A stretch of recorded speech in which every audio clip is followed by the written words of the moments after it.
with us. Welcome back. Thanks for having me. I want to start, Scott, with Donald Trump's visit to China. But before getting there, we may start with Benjamin Netanyahu's latest interview on 60 Minutes. When he was asked about how do you see the future of the war in the Middle East, he said, we are months away from putting an end to the war. And what does it mean when he says months away, and who's going to fight for him, and what is the current situation with the fight in the Middle East? Benjamin Netanyahu telling you you're months away from something. I think you have to be careful, because I think for the last 30 years, he's been telling us that we're a few years away or months away from Iran having a nuclear bomb. So apparently his relationship with the calendar is very loose. I don't really give a damn what Benjamin Netanyahu says, because he's irrelevant nowadays. We're talking about a situation where the United States no longer possesses the capacity to wage meaningful armed conflict against Iran in a conventional manner.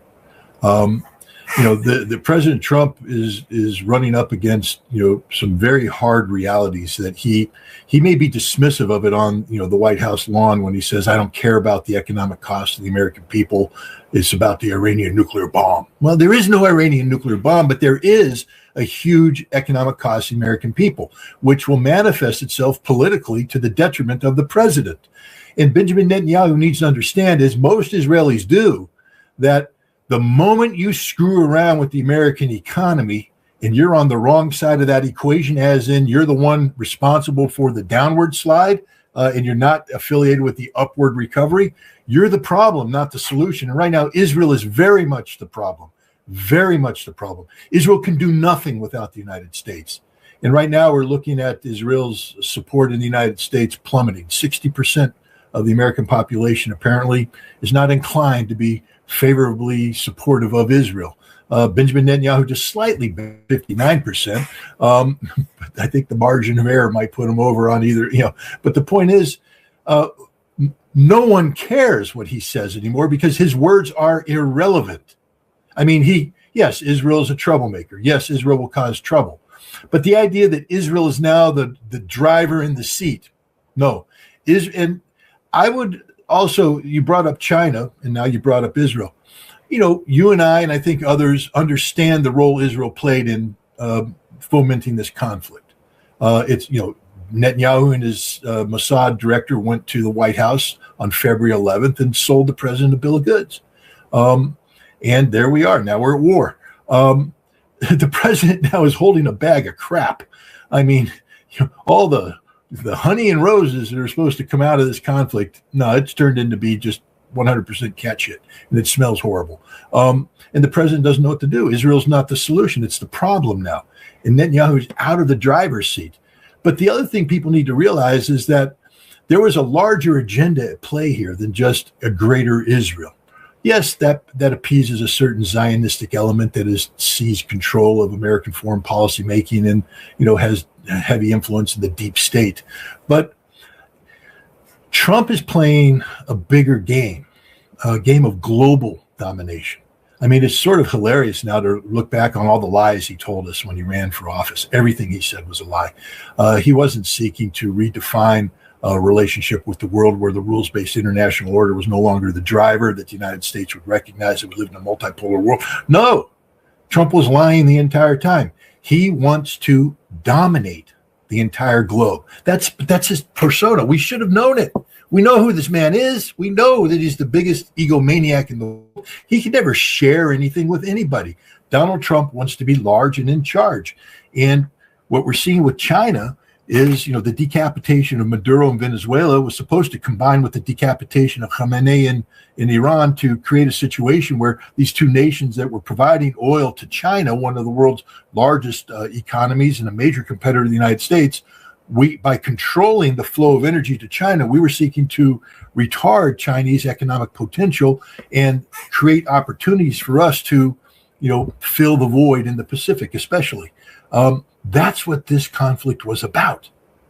It was never about Iran's nuclear program at all. That was just the excuse that the president used to sell the war to the American public.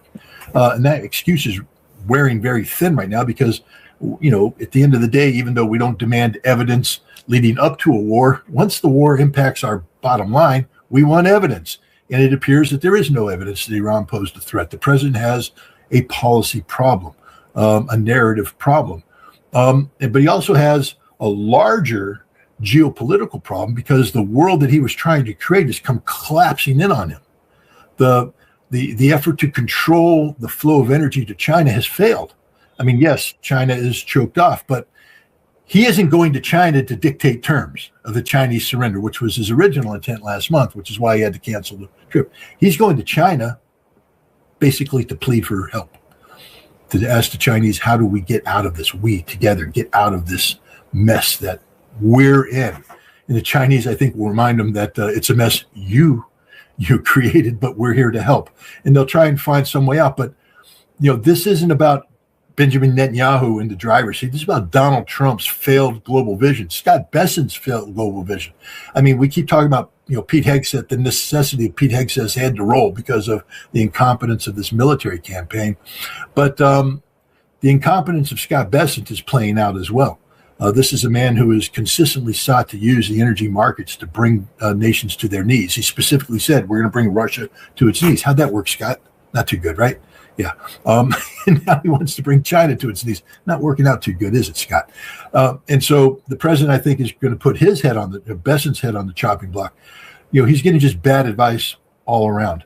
But on Netanyahu, he's an aging, sick man who has no meaningful political support in Israel. He's holding on through the fabrication of security threats that have only brought harm to Israel. What problems has he solved? He hasn't solved Hamas. Just ask the IDF how it's going in Lebanon with Hezbollah.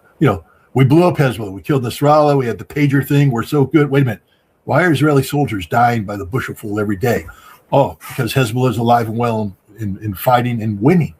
They haven't solved the Syria problem. That is a very big issue. They have a new problem in the way of Turkey, ascendant.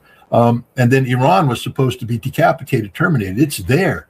And its support for Hezbollah is growing. The linkage that was thought to have been broken when Syria collapsed has now been, reestablished. And Iran also has a very strong ally with Ansarallah in Yemen.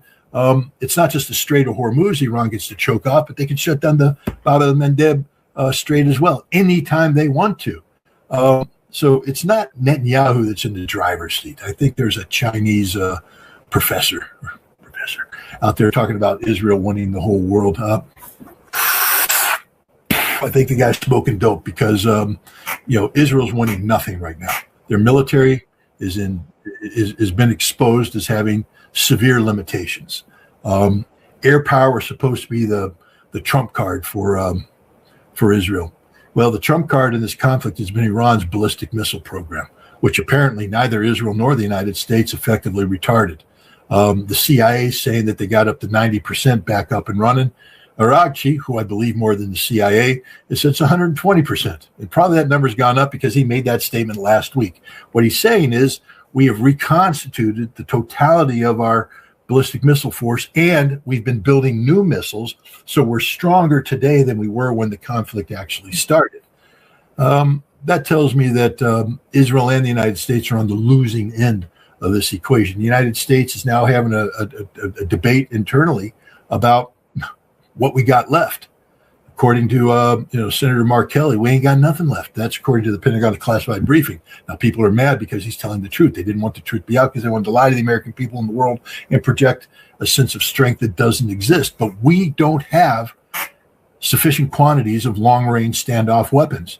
We burned through the arsenal. We're now unable to even pretend to think we can go to war with China. A war with Russia is out of the question, and we can't even sustain a meaningful campaign against Iran. If we start it up, we will run out of missiles. In Iran, like I said, 120%. We already proved we can't retard their capacity. They will be able to fire missiles all day long, all week long, all month long until every target they aim at is destroyed. we're out of missile interceptors. Our production isn't going to catch up for years, let alone the time to make it meaningful here. So, again, I think Israel is finished as the prime driver of what's going on in the Middle East. The prime driver today is Iran. They control the narrative. They control everything, and they're the ones we should be listening to. 60 Minutes should be calling it Aragchi. That's the voice they need to listen to. Netanyahu, I spit on him. Scott, when it comes to Lebanon, you've just mentioned, and I'm sure that you watched those two videos showing the FPV drones hitting, Iron Dome batteries. And Iron Dome was supposed to hit these drones, but it seems that they're not able to see or to hit these FPV drones. What is the problem with Iron Dome? We're not talking about the THAAD system or Patriot system. We're talking about Iron Dome dealing with rockets and drones. Well, Iron Dome was supposed to deal with Iron Dome was created not to shoot down Scud missiles, but to shoot down Katyushkas and the homemade rockets that Hamas was firing. Basically, what both Hamas and Hezbollah would do is take these inexpensive, inaccurate rockets and flood the zone, and fired at an area and rained down on the ground, and some of them would hit, most of them wouldn't, but it was terrorism from the standpoint of the Israelis. Iron Dome was designed to eliminate that threat, to create an affordable means of shooting down these low-cost threats. Now, if you have a drone that flies into the field of view of Iron Dome's target acquisition radars, of course, they can be shot down too. And if you have, a larger missile come in and dispense multiple warheads that come in, Iron Dome can also, in theory, be effective there. Although I think the intercept rate is too high for the Iron Dome system to handle. You need other missiles to do that. We don't have enough of those. But the FPV is coming in very low to the ground.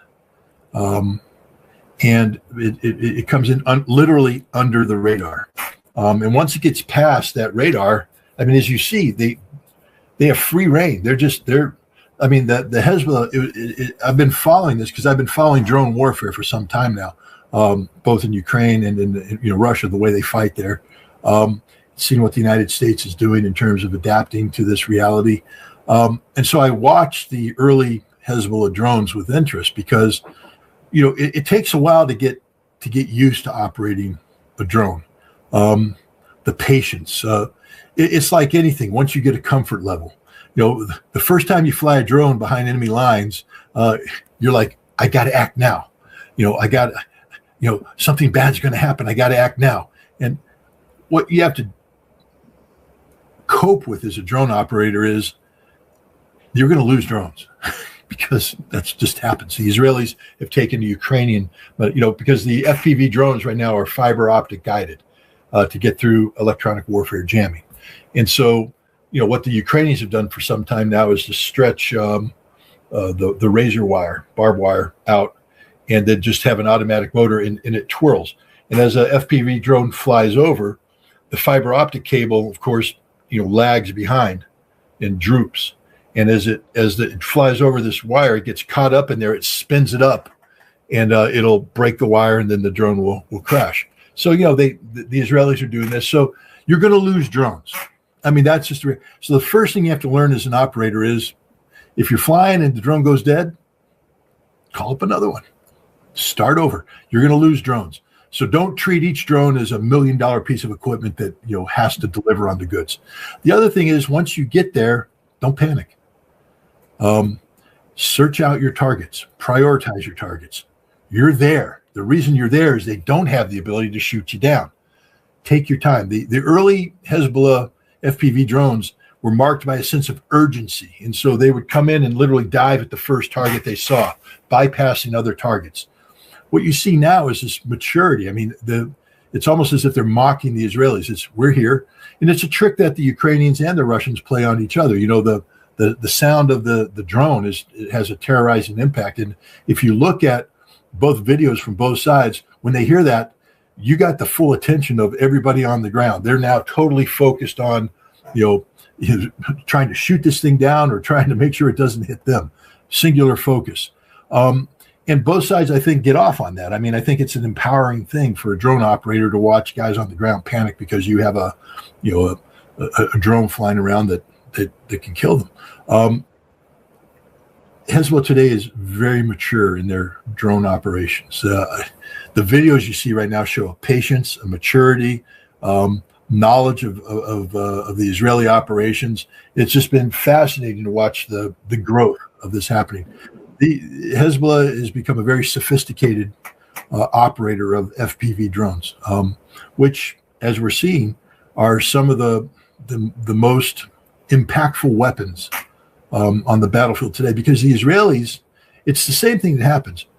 The Israelis were doing their traditional infantry armor assaults on fortified Hezbollah positions, and Hezbollah fights back in traditional ambushes, and it's very costly for the Israelis. So the Israelis are pulling back. But there is no safe zone. That's the beauty of the drones. The drones take the battlefield where, the force on force area, the red zone, and they extend it back. And I think the Hezbollah FPV drones are operating up to 20 kilometers deep. In Russia and Ukraine, they're going 50, 60 kilometers deep in some cases. And if Hezbollah can start projecting FPV drones 60 kilometers into Israel, Israel's going to have a big problem because there will be no safe zone. This is one of the things that's happened in Russia. People say, why are the Russians so slow? Well, gosh, guys, why don't you try fighting in drone warfare? You don't get to drive your logistics up to the front lines, offload, and go into combat anymore. You're offloading 15 kilometers shy, and then the troops have to move in on foot or come in with light vehicles to escape the drone blanket, and come in there. You can't mass troops anymore because mass troops invites drone activity. And so the whole war has been broken down into little penny packet combat activities taken across a broad front, which the Russians are winning, but it takes more time.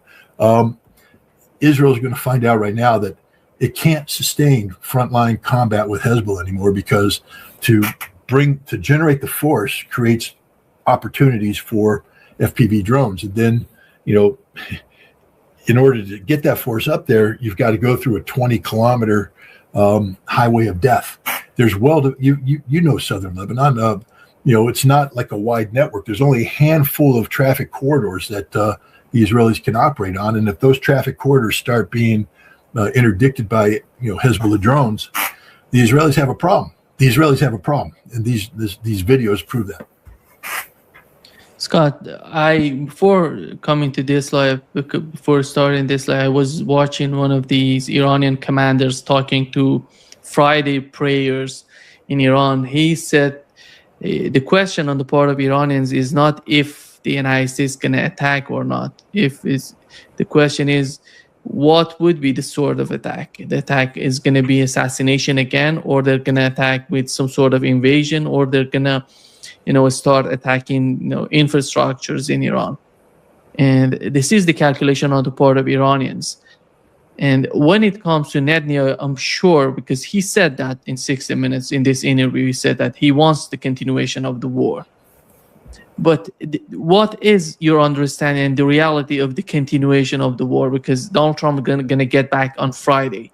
He's going to be in China. He's going to get back on Friday. If he wants to start the war, it's going to be on Saturday, Sunday, which is, the market is closed and he can start the war. And what do you make of it? Let's preface this by pointing out that before Donald Trump went to China, somebody else went to China. I think his name was Arakchi, and I think he's the foreign minister of Iran. He also went to Russia and met with Vladimir Putin. And, one of the messages that apparently Arakchi gave to Putin, who then gave it to Trump in a 90-minute phone call, was the consequences of renewal of major kinetic activity against Iran. I don't know the details of it, and it hasn't been spelled out, but my understanding, reading the tea leaves, and you can correct me if you're wrong. If I'm about to say anything that you're like, no, Scott, that's not what's happening, please, because I'm reading tea leaves, and that's never the best way to do it. I'd like to hear it straight up. But the Iranians, I believe, have put the Gulf Arab states on notice: Kuwait, Bahrain, Qatar, United Arab Emirates, and Saudi Arabia, that their major energy producing infrastructure will be eradicated on day one if the United States begins that. So right off the bat, Iran has said we're eliminating energy production capability in the Gulf Arab states if the United States strikes our energy targets. So there's that. Now we have an additional thing. I think the Iranians are also saying we can cut the internet for the Gulf Arab states. We can cut these cables anytime we want to. And they've deployed submarines to that effect, the small Gwadar class submarines. So there's that. Iran can hit desalination plants, eliminate the water production capacity of the Gulf Arab states as we're getting into the hot months with no rainfall. There's that. I think Aragchi told this to the Chinese as well. And I think Donald Trump's going to be put on notice that that's just not an option. There's, if you do this, the economic consequences you're going to pay are going to be outrageous, and we'll be paying them too. So let's not do that. There is and the other problem is sustainability. Okay, so we start a fight with the Iranians. Let's say that we shipped enough long-range standoff weapons where we can, resume our previous pace of operations. That went for 37 days. I think the best guess right now is that we'll run out of ammunition in less than a week. So we got a week's worth of bombing. So we're going to accomplish in a week what we couldn't accomplish in 37 days. People say the targeting's better. Wait, the best targeting was the targeting we used on day one of the attack. And we ended up killing 165 schoolgirls. So there is no military solution. The other thing is we're just out of interceptor missiles. I mean, we've stripped everything bare. We've brought it in. The Iranians will flood the zone. We'll deplete our stocks. The Gulf Arab states will deplete their stocks. And then we'll just be sitting ducks for an Iranian ballistic missile force that has gotten stronger, not weaker over time. And I think this will be told to Donald Trump. So those who say that, there could be a resumption of military action on Saturday, if I were betting, I'd say, no, that doesn't mean that it's not going to happen. Of course, we're dealing with a madman in the president, literally an insane individual. I get a lot of pushback on that. People don't realize that I've actually been studying this issue for some time now. In 2019, I attended a conference that was televised on C-SPAN of psychiatrists and psychologists, board certified, head by Bandy Lee, a doctor from Harvard Medical, I think Harvard Medical. And they were making the case that Donald Trump was a malignant narcissist and that he manifested in a mental illness. Now, at that time, I pushed back. And I said, first of all, the Goldwater rule says you can't make a long-distance diagnosis, so what the hell are you doing? And, Donald Trump isn't that. Donald Trump's just a guy with an ego. He's a narcissist like almost every politician is, but to say malignant narcissism, Well, Bandy Lee and her colleagues have been vindicated. 100%. This man is mentally ill. The proof is in the pudding. It's there for everybody to see. He's not a president. He's a cult of personality. I just came back from Washington, D.C. That son of a bitch drapes his image over buildings as if he's some sort of god or, all looming Caesar face there. Donald Trump looking down on you. That's not what this country's supposed to be about. This is a man who tries to bribe senators to get his name on tunnels and railroads and airports. Why? Because it's a cult of personality. So we don't know how he's going to respond. It's very difficult as a geopolitical analyst or a military analyst or an energy security analyst to think logically when we have to deal with the mentally ill because they don't think logically. But in case he has a moment of coherence in China, I think he's going to be told that there is no military solution, that you can't win what you're about to start. In fact, it'll only get worse for you. And I think Donald Trump one of the ways that the narcissism plays in favor of a peaceful outcome is hopefully people are telling him, Mr. President, your legacy is on the line here. This isn't just about a defeat against Iran. We're talking about your political defeat at the polls in November that could lead to the demise of everything you've worked for. That the Trump brand will be torn down. There will be no Trump going forward. You will be eradicated from the history of the United States. And maybe that's enough to get him to say, well, maybe let's seek peace and to change. I think he's playing a hard game. Donald Trump has a tendency to come in hard and then back off. He's not very good at the bully road. He got lucky in Venezuela. Frankly speaking, he got very lucky. That MH47 should have been shot down and everybody in it should have been killed. Instead, a brave pilot completed the mission and they were able to do it. But imagine if that helicopter had gone down and 30 to 40 Delta guys died with it. Where would we be?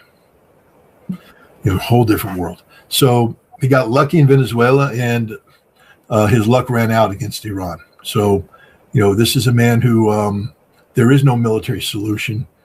He needs a political solution. And I think the Chinese and the Russians are going to work with him to give him that. They're not going to do it directly. Of course, that's not how diplomacy works. But look, we know Vladimir Putin's a very smart man. We know, if you listen to his Victory Day speech, how he was stroking the ego of Donald Trump. Because he knows that's how it's just smart politics.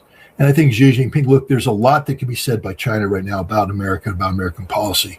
And if you notice, the Chinese have been relatively silent going into this week. They're pulling their punches. They're not coming in for the knockout blow because they recognize the necessity of a brokered deal. And they want to be in a position to broker that deal. And you do that by working with Donald Trump, not against Donald Trump.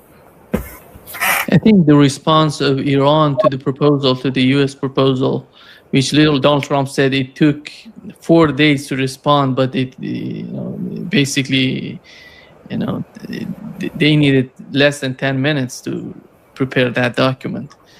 And this shows the timeline on the side of Iranians and the timeline on the side of Donald Trump. They're not just matching each other. And when it comes to Scott, because looking at what Iran is talking about, putting an end to the war on all fronts, sanctions, frozen assets, it's not in the hand of the US president. That's why I think they're talking this way. They want something, if they reach some sort of agreement between two countries, not two presidents, because they had that failed experience with the United States, with JCPOA. They had it signed by the President of the United States, Barack Obama, and then Donald Trump withdrew from the JCPOA because it wasn't ratified by the Congress. This is the mindset right now in Iran for those people who are hoping to have some sort of agreement with the United States. Yeah. What is your understanding of that? I'll go off of Sergei Lavrov's comments. The United States is agreement incapable. So if Iran is seeking that kind of agreement, it's never going to happen. Not under Donald Trump, and frankly speaking, not under any democratic leadership. The United States, it's not just the president that's agreement incapable. The United States is agreement incapable. That's just a reality. So the best Iran's going to get is a deal, and that deal. In 75 cents, I guess not even 75 cents anymore, $7.50 gets you a cup of coffee. That America's word is not its bond anymore. We're a nation of liars, cheats, we deceive. But people will make a deal when desperate. So the best Iran can hope for is a deal of desperation from an American president. But if Iran's waiting for America institutionally to rise up and do the right thing, it's not going to happen. We're agreement incapable. The deep state has populated the decision-making centers in America with people who believe in the nobility of American hegemony, the inevitability of American domination.